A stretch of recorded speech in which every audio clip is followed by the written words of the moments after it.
laser tag. Jetmore, Long Island's barbecue headquarters. Jetmore of Wantagh, the gas grill experts with over 70 grills on display. Jetmore is the largest supplier of stainless steel grills by Profire, Ultima, and Lynx. For custom installation or do-it-yourselfers, let us create your own barbecue island, perfect for your outdoor living. We'll even service your grill. We have the largest inventory of replacement parts on Long Island. Jetmore is your authorized Weber repair dealer. We're factory trained. Jetmore of Wantagh. More reasons why you get more at Jetmore. When your kids eat healthy and get active, it'll help make their dreams come true. Be our guest to healthy living today at letsmove.gov. This is FiOS 1. It's 6 o'clock.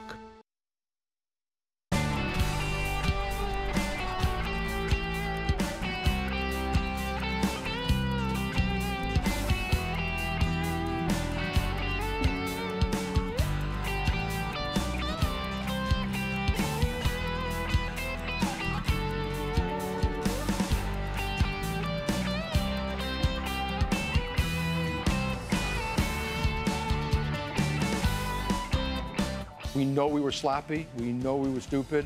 We know there was bad judgment. We view Mitt Romney as a job destroyer. Marriage is a relationship between one man and one woman. Good evening. I am Richard French, and welcome to RFL. Well, tonight we got plenty of debates about business, politics, and principle. Now, it comes to Wall Street. Does J.P. Morgan's fiasco tell us that we need to police the banks, or is $2 billion just the price of doing business? At commencements and on the campaign trail, both Obama and Romney argue that they're right on gay marriage. The question is, what will voters say come November? And to D.C., where Democrats try to threaten the NYPD by cutting off their funds if they kept on profiling. Was it the right message to send, or did it go too far? And RFL's biggest punching bag, Pedro Espada, well, he got his verdict today. I'll tell you while I'm smiling. But let's begin first with J.P. Morgan's risky business, and that begins position A. And I want to start with our senior political reporter here, Andrew Whitman. Andrew, kick things off. Well, Rich, the fallout from J.P. Morgan Chase's investment losses have hit the top of the food chain. The bank's chief investment officer, one of the most powerful women on Wall Street, has now resigned.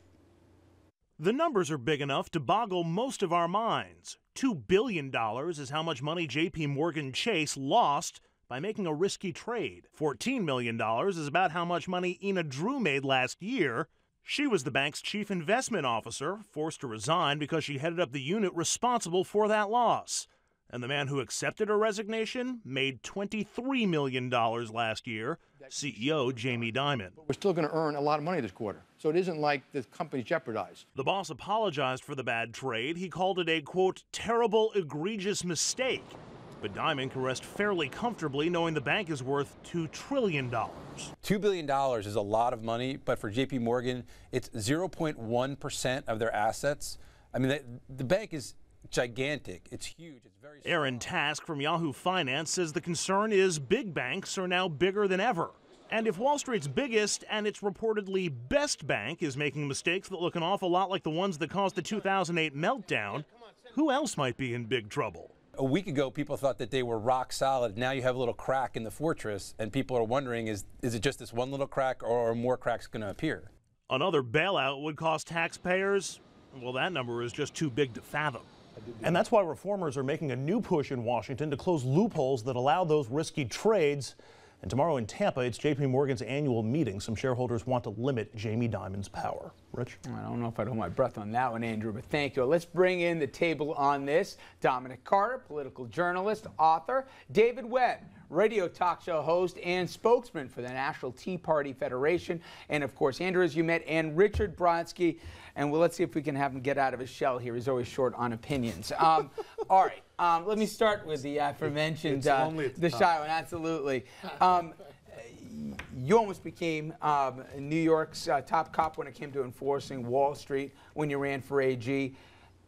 I've heard both arguments here that this is a rounding number for J.P. Morgan here, and it's it's an institution, and basically it's a game of risk. Not all are designed to work when it comes to capitalism.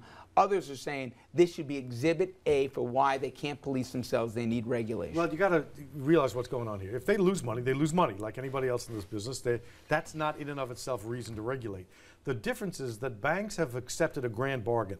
The taxpayer and the government are in on the social contract, which means that if you deposit money on a bank, the government, in the end, backs it up.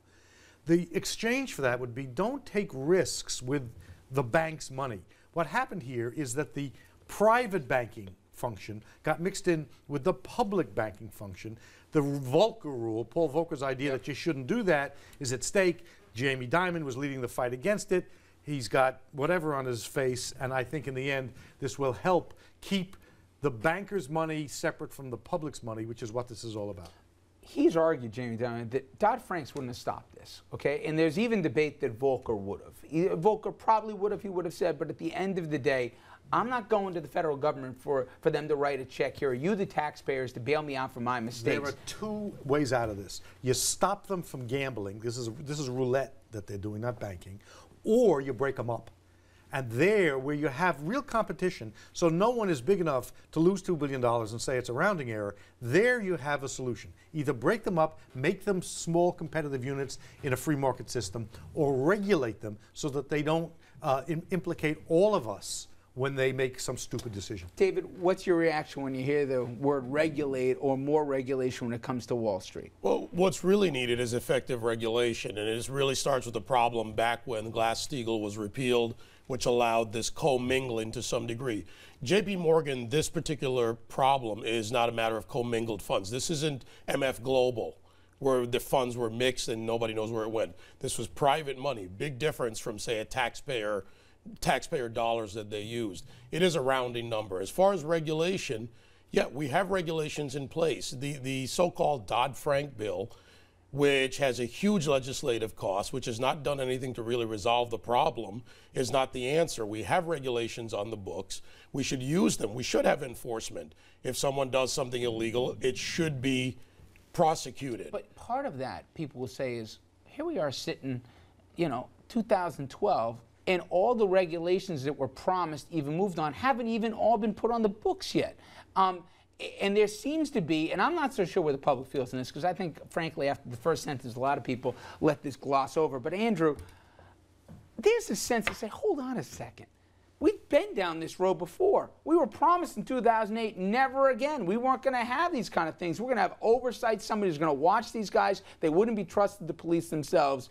And yet, a month after he said, oh, this is a tempest in a teapot, Jamie Dimon, turns out they're right. Some guy called Voldemort from Harry Potter fame in London decides that he's going to go crazy with these hedges, and $2 billion later, people wonder if this isn't the end, but just the beginning of this kind of stuff. The problem is that while you may have a lot of Americans who say we need greater regulation and we need tougher rules on Wall Street, you have 400 out of 535 people in Congress who have been influenced or either feel like they don't want to have those regulations or have been influenced by the banking lobby to absolutely not put those in place. There's also some of this lies on the Obama administration as well. They made a political calculus to focus more on health reform than to focus on Wall Street reform, and the internal conflict within the Obama administration more or less let Wall Street off the hook. Dodd-Frank was watered down compared to what Don, could let me have ask been done. you here, just one thing, because you always get the better 10,000-foot view than me. I get in the weeds on this thing, and you're like, please, Rich, I don't care. To me, we're about to enter the biggest lame duck session we've ever seen here, okay? Should I have any faith, you think, that this could be a political issue? I mean, people, whatever they say, they may not care, but they still don't love the 1% right now, and they don't have to be holding up signs to say it. Isn't this enough that Obama's going to say, I'll campaign on this thing till the cows come home? I got a winning hand here. Well, he can make that case, but I don't know where the strength really would be, because he's been the president for 4 years. The question becomes, what have you done, Mr. President, to bring in or to enforce your word, the regulations? But I think the bigger picture on this, Richard, is that most people watching us at home, they're saying $2 billion.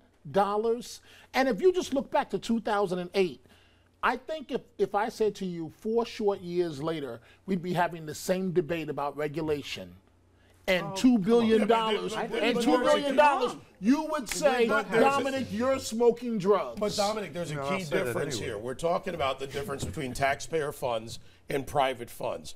Do we want government? We want enforcement. We want regulation and enforcement. But do we want government in the business of telling you what you can do with private capital? But I understand your point, David, but the public's going to say in the next sentence to your question, time out. It started off with private funds also in 2008, and then public funds had to come in for the rescue, the TARP, and the bailout. But this money in this particular case with J.P. Morgan but it always starts off private.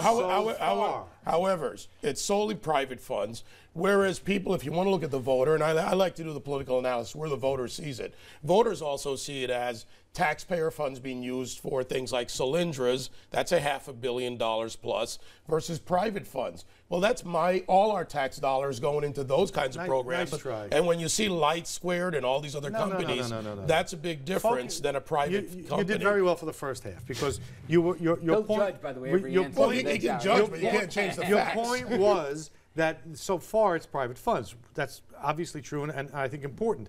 But so was the collapse of Lehman Brothers. What happens is that when these guys, as big as they are, if they keep unfolding, too big to fail, then either the credit of that all of us have access to get hurt. Isn't that the dirty little secret here? No matter what the 5 of us say, Chase is America's biggest bank. Break them up. At the end of the day, break them up. They have a problem. We have to bail them out. That's exactly right. So the question is, do you want to regulate them now, or do you want to pay to bail them out when this gets to a point? Break them into small banks, which would be ideal. That's not where we are right now. What we need is Teddy Roosevelt. What I said at the beginning is where the problem starts, and we have not addressed the real problem, and neither does Dodd-Frank, or neither does the Volcker Rule. Glass-Steagall. The problem is we got banks to the point where they were allowed to become casinos. That was 1998. We've got to fix that problem, bring the model back. Then you update regulation to meet technology. I got a Tea Party guy echoing FDR. The world's going to spin off his act. But here's the reality. This is about policy. All right. The problem is we get lost in the labels over the problem. I'm in agreement with you. Glass-Steagall should never have gone away. The real problem is the lobby, the money in politics. That we can talk around everything else. The real problem is that they can buy off elected officials. None of you listen when I'm trying to go to a break. All right, we're going to ask you at home here to sound off. Is it time for more regulation on Wall Street, or do we have enough? We just need to enforce it. Go to our Facebook page, facebook.com/RichardFrenchLive, to let your voice be heard. All right, we come back. Talk about money here. Is Romney's history at Bain Capital going to be the bane of his existence? You like that play on words? With news stories, thank you, Andrew, about his job-killing past, it looks like it could be, but many argue, hey, his argument is he's a guy who actually knows dollars and cents, that he wasn't a community organizer 4 years ago. We'll let you folks at home decide when we come back after this.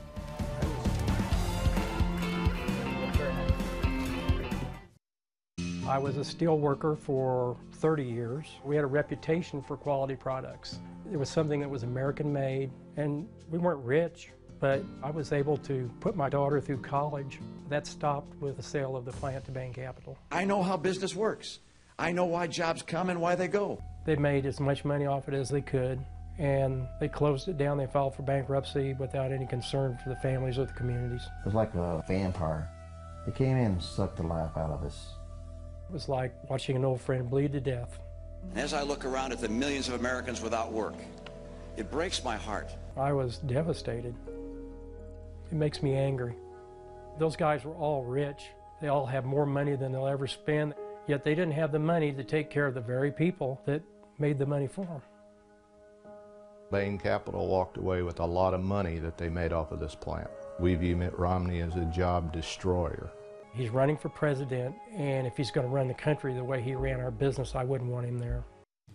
Now, that's just part of a new ad that's out from the Obama campaign. It's a spot that pokes holes or tries to into the very heart of Mitt Romney's campaign message that, hey, a vote for Romney is a vote for a job creator. Now, Romney's time at Bain Capital, big part of his life that he highlights in order to burnish those economic credentials where economy issue 1 for the voter.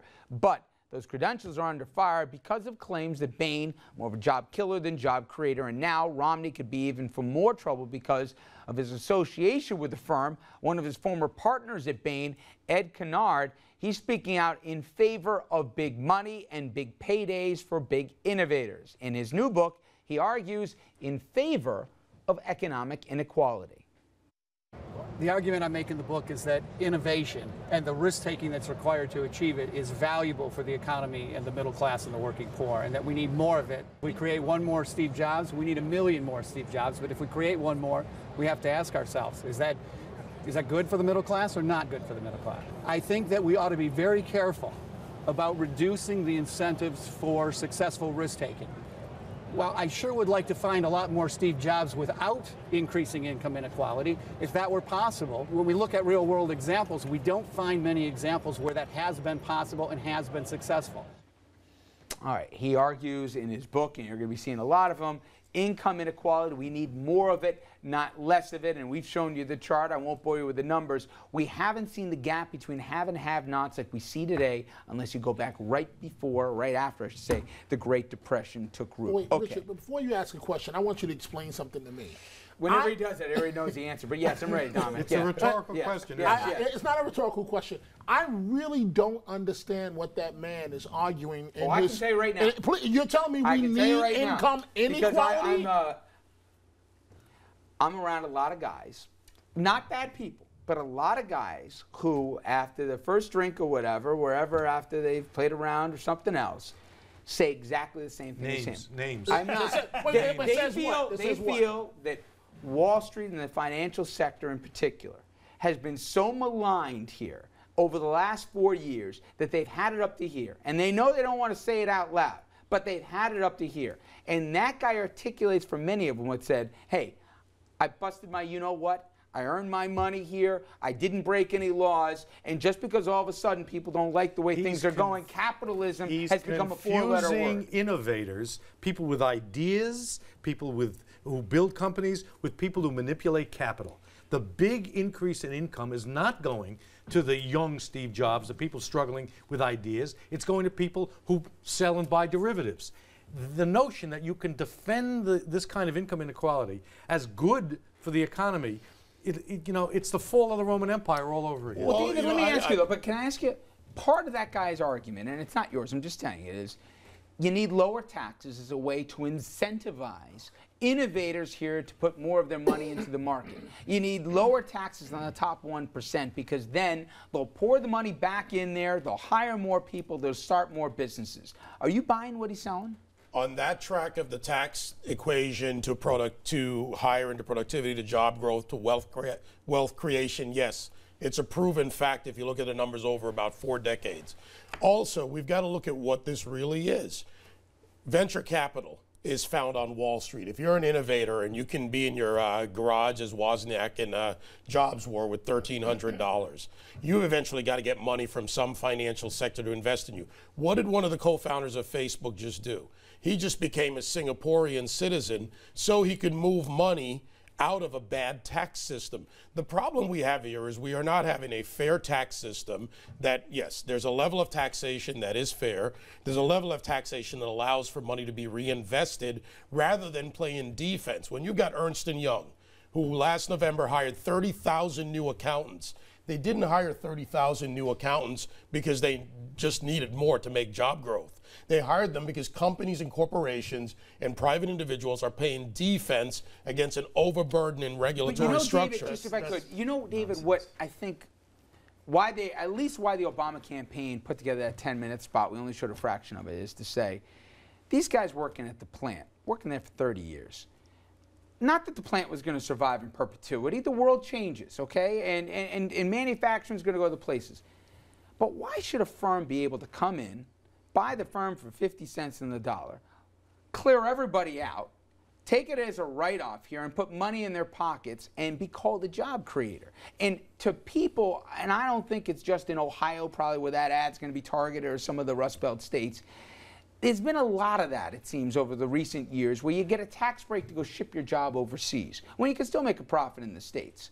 And to a lot of folks, they feel that the system isn't just rigged, But why is Romney paying half the taxes that they are? It doesn't seem, and it doesn't feel fair. Then you have to look at, one, what he's paying taxes on, the difference between capital gains and income tax. Number two, this is free market capitalism. This false notion of equal outcome for everyone, it doesn't exist. About equal outcome. But no, but this is what they're talking about. That's not the argument anyone here made. Steve Ratner, this is the former auto czar. Yep. He happens to agree with this principle. He came out and stated very clearly that, to pick an example of somebody who lost their job, unfortunately, this is part of capitalism, this is part of life.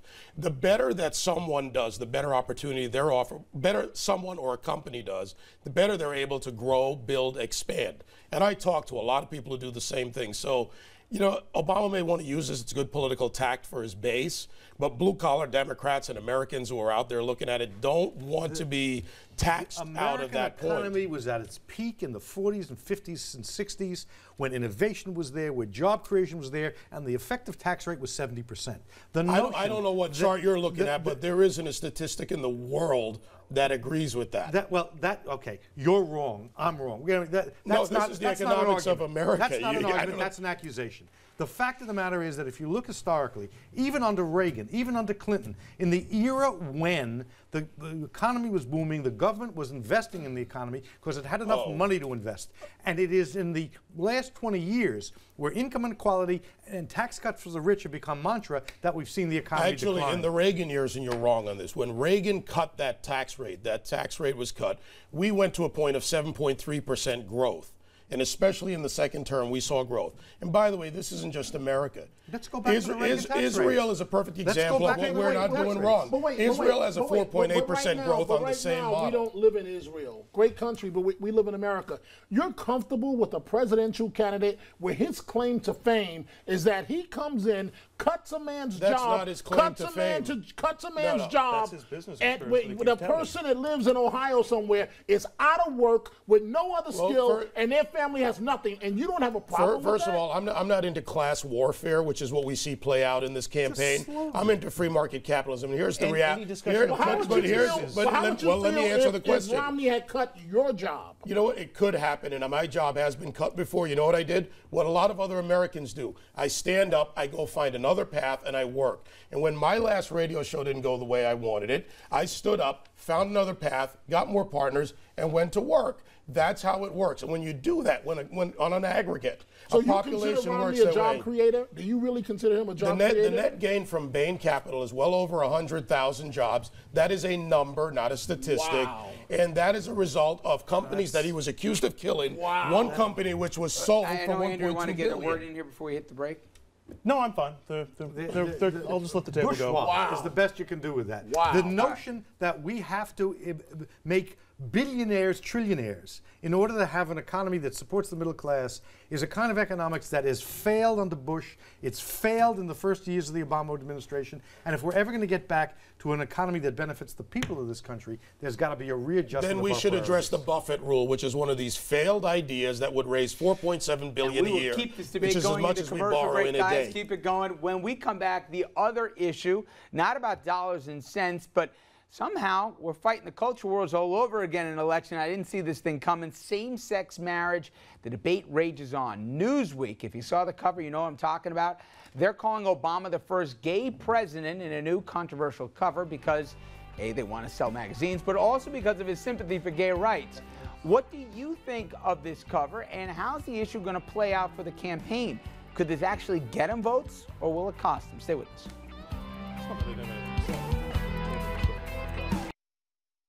The trajectory of this country should give you hope. Previous generations should give you hope. What young generations have done before should give you hope. Young folks who marched and mobilized and stood up and sat in, from Seneca Falls to Selma to Stonewall, didn't just do it for themselves, they did it for other people. That's how we achieved women's rights. That's how we achieved voting rights. That's how we achieved workers' rights. That's how we achieved gay rights. That's how we've made this union more perfect. Well, that was the president earlier today giving the commencement address at Barnard, and you obviously heard there the little head nod to same-sex marriage. Now, although he didn't mention it overtly or make it a big theme of his, I'll be honest, wasn't that great an address, his inclusion of gay rights nonetheless clearly an homage to his recent proclamation and the support of it. Now, contrast that with this. This is Romney's commencement address at Liberty University just recently. Marriage is a relationship between one man and one woman.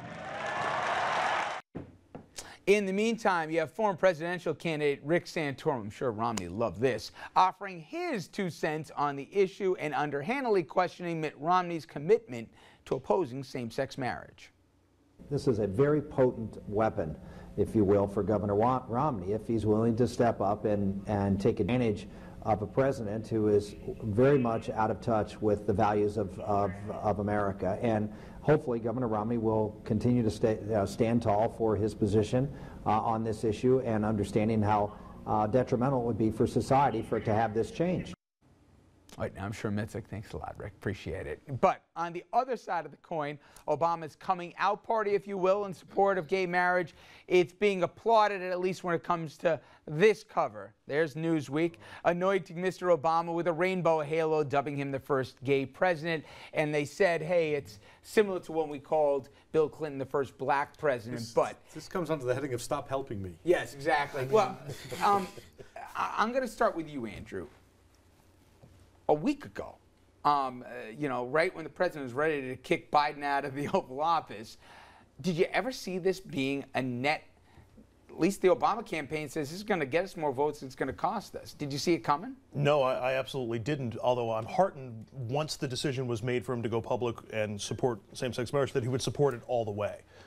It's the all-in approach. It would be easy to dip your big toe and just say, I support it, but it's limited areas and with other exceptions. It seems as though they're going all in, with the one exception that the president is not pushing for this to be national policy as opposed to state by state. Clyburn, obviously, for many who know, Democrat from South Carolina and a giant in the civil rights movement, said it should be a federal. Well, it should be taken up on the federal level instead of state by state. It is a civil right, and you know, there are plenty of states in this country, if left to a state-by-state decision, that would not have allowed blacks to vote, would not have allowed women to vote, would not have allowed Jews to vote. So when it comes to civil rights, that should never stop at a state border. You know, David, I'm curious, because part of the Tea Party's mantra has been somewhat libertarian. You know, keep the government out of your lives. Let people do what they want without interference here.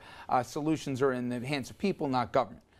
How do you feel about government, whether it be on the federal, even at the state level, deciding who can and can't marry? Isn't that government overreach? Well, it is, and there's got to be a separation there. This is not a federal issue. Whether it's the Defense of Marriage Act, which was an overreach by government, by the federal government, this is a state issue.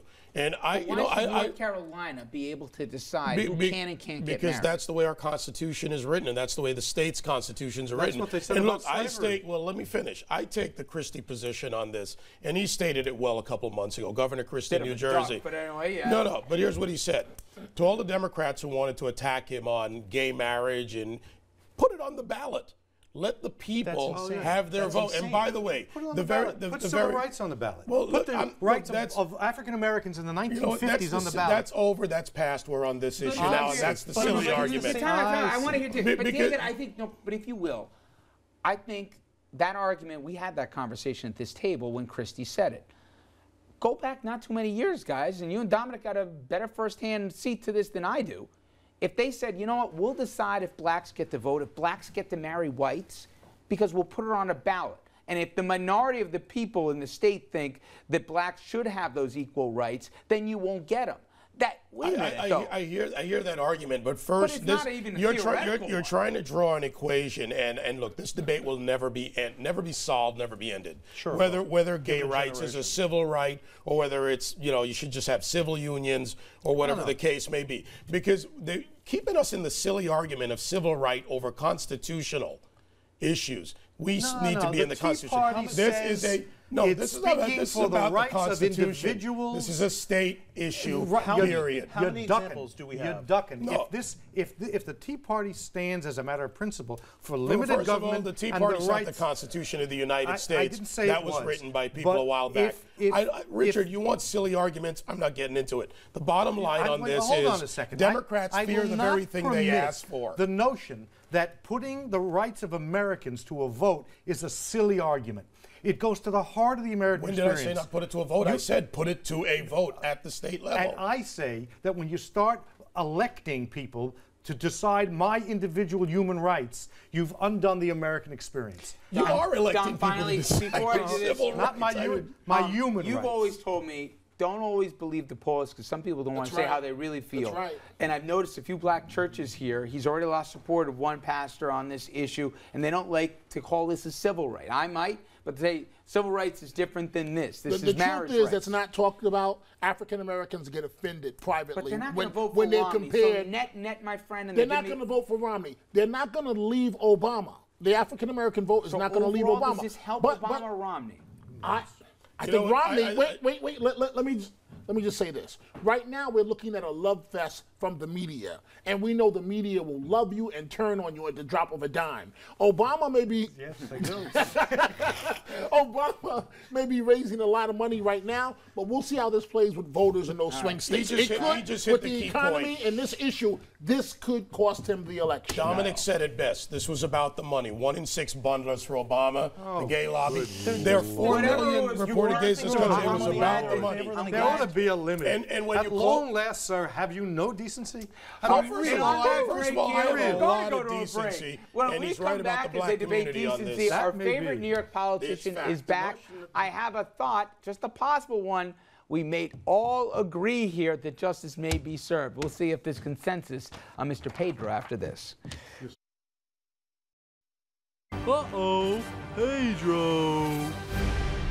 Hey, if you're a regular RFL viewer, you know that sound can only mean one man. Former New York State Senator and Senate Majority Leader for a blip in time, Pedro Espada.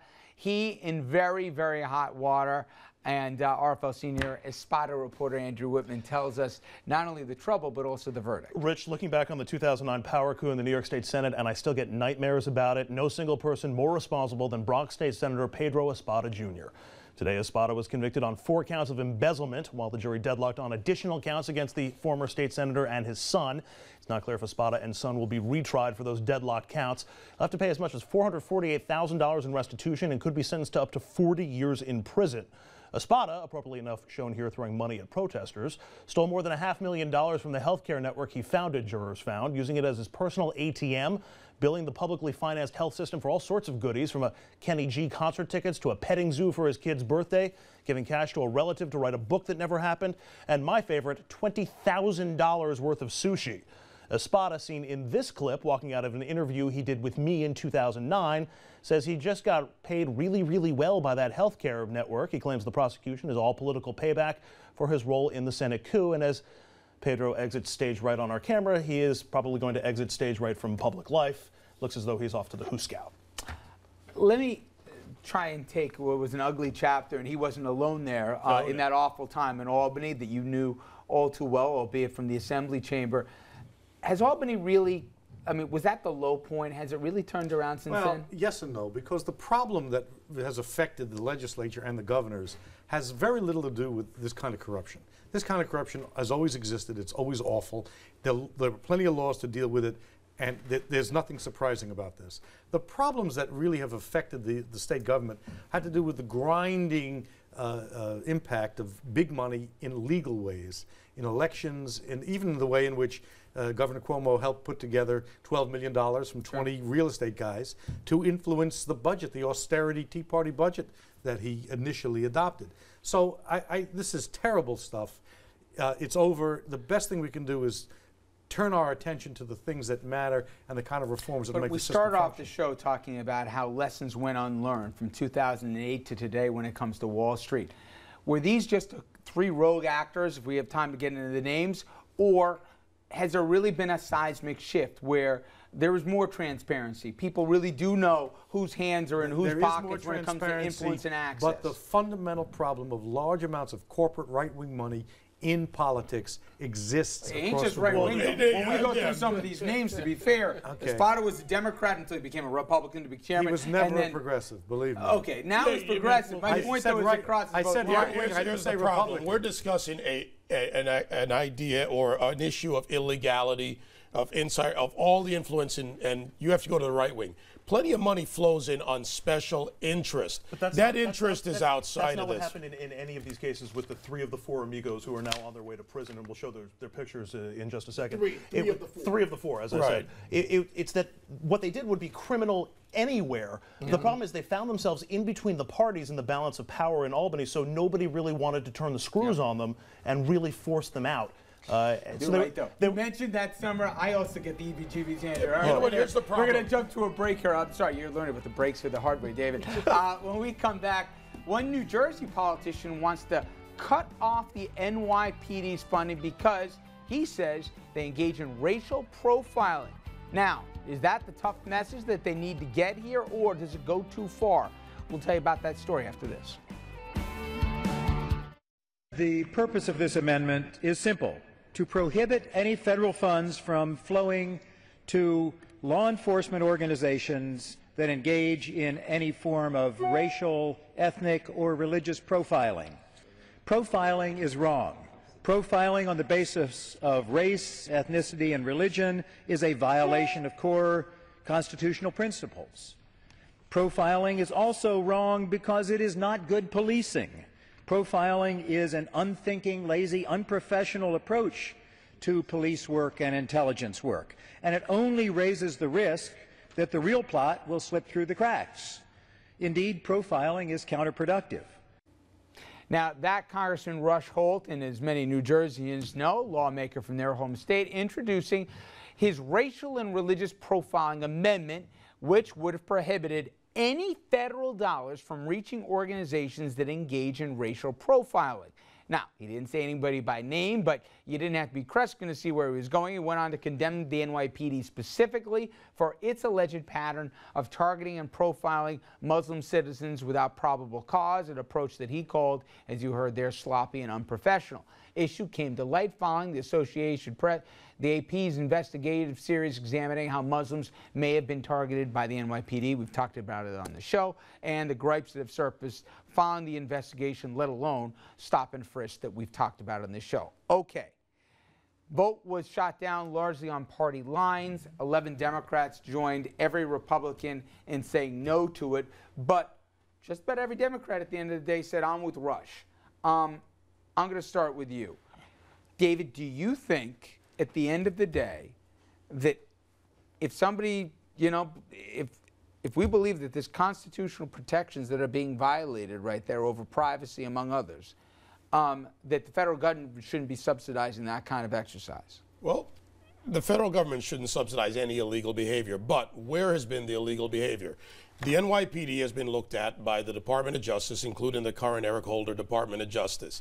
They have found not one, any report that they've issued, one instance of illegal racial profiling. This is the typical theatrics we see on the floor that happens with congressmen. He has no facts to support it. He throws out an accusation. All right. And that is then... Well, Andrew, I'll ask you. Andrew, okay, find me the one instance. I'm going to put you in the House. How would you vote to that amendment if it came up? I would vote in favor of that amendment for 2 reasons. One, racial profiling for any reason is wrong. It's lazy policing, first of all. It's trying to take shortcuts through a system that works perfectly well if you allow it to work. And second of all, it's blatantly unfair. That's not how we're supposed to operate. It's discriminatory. It's basically targeting. But it doesn't exist. There isn't. It absolutely does.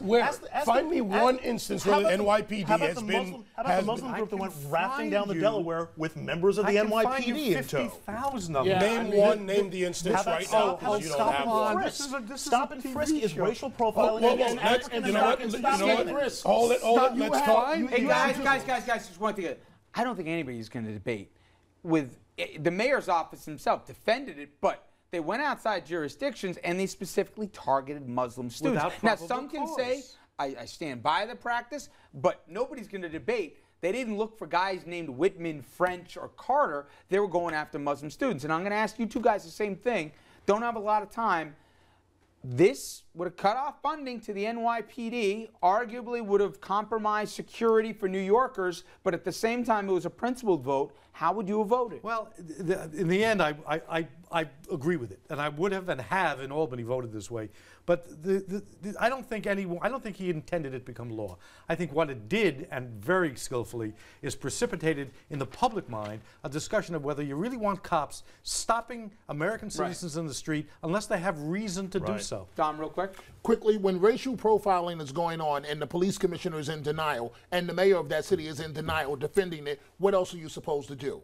I would have voted in favor of this, and to say that it doesn't exist, I know we're short on time, that's a ridiculous argument, because at least stop and frisk. You had to stir it up to kill me on me going to break. Every black leader in New York is up in arms about stop and frisk. Check the black community on the effectiveness of stop and frisk, and you find a complete reversal in crime within the community. I make a note. It has worked in New York. Blame us going over on Dominic on that one. David, you were in your rights for beating him on that. All right, we're going to take a quick break here. No beating. You came up with Kresge. We're going to go live to Madison Square Garden. I thought we'd have consensus. Wrong again. We're going to have more on the Rangers-Devils getting ready to drop the puck. Stay with us. Well, get ready to hear a lot of Hudson River rivalry. That's what they're going to call this. They're just two local hockey teams who definitely don't like each other, not even a little bit. Only tonight, when the Rangers face the Devils, there's a lot more than just pride at stake, and they'll be playing for a spot in the Stanley Cup Finals. Let's go over to Fios One sports anchor Rich Barabi, who's live at Madison Square Garden, where they're going to drop a puck in about a little more than an hour, Rich. And these two guys don't like each other, right? Yeah, there's no question about that, and the series does kick off right here at Madison Square Garden because the Rangers are the #1 seed, so they enjoy the home ice advantage, which certainly could come into play starting tonight. Now, the Blue Shirts have certainly earned their way to this moment. They've taken each of their first two series to the limit. First, they beat the Ottawa Senators in a Game 7, and then on Saturday they did the same to the Washington Capitals. Now, no team has ever won the Stanley Cup after playing 14 games through the first 2 rounds, but Rangers head coach John Tortorella is relishing the opportunity. We're still in the middle of the process of the New York Rangers trying to become one of the elite teams. This is a tremendous experience for us, what we're going through. To be able to play 2 Game 7s in your first 2 rounds for a young group of guys, it's a tremendous experience. You guys can make your stories about the Devils Rangers, and I know you're going to do it for the next couple of weeks. Don't include me in it. We are going to worry about the New York Rangers. Well, Tortorella may not like the Hudson River rivalry storyline, but he better get used to it. The Devils come into this series after handily defeating another Atlantic Division rival, the Philadelphia Flyers, in just 5 games. Marty Brodeur turned 40 years old during this past series, and now he has his team nearly within striking distance of its 4th Stanley Cup win. And Rich, as you said, these teams certainly do not like each other. The last time they met was back in March, and the gloves hit the ice and the fists started flying right off the opening face-off in that game. You have to think that both teams will play it a little bit more closely to the vest this time around. But come, Game 2, Game 3, and as we continue through this series, you have to think the emotions will certainly be running high. Well, Rich, all I can think is for 2 bitter Islander fans like ourselves, all we can do is watch. Thank you, Rich. I appreciate it. And I'd be remiss here, Andrew. Andrew's at Game 7, and even though we counseled him differently, Dominic, he still wore his Capitals jersey. And you made it out alive. That was part of a headline. Yeah, I just want to say hello to all my new friends in Section 406, and I wish you nothing but pain and misery over the next couple of weeks. But it was the face painting that really got you over. Yeah, exactly. I thought that really sort of helped you out. Well, go Rangers, that's all I have to say. We're going to take a quick break. When we come back, we're going to leave you with a really nice story, uplifting story about a very unlikely college grad. Stay with us. We're in the graduation season now, and I wanted to leave you tonight with the story of an unlikely graduate here. And Andrew, tell us, because this guy was inspiring. He was, Rich. This is a story about hope. It's about perseverance and passing on enthusiasm for learning, passing it on to the next generation.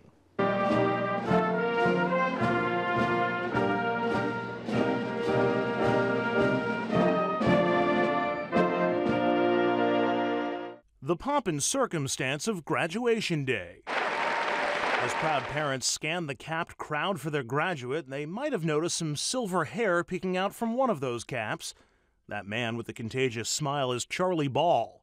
He first attended Arkansas Tech in 1941, but December 7th in Pearl Harbor changed his plans.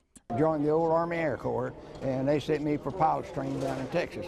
When the war ended, Charlie picked up a few classes here and there and went to work with his father. But as the years went on, he became a grandpa and knew he wanted to set an example.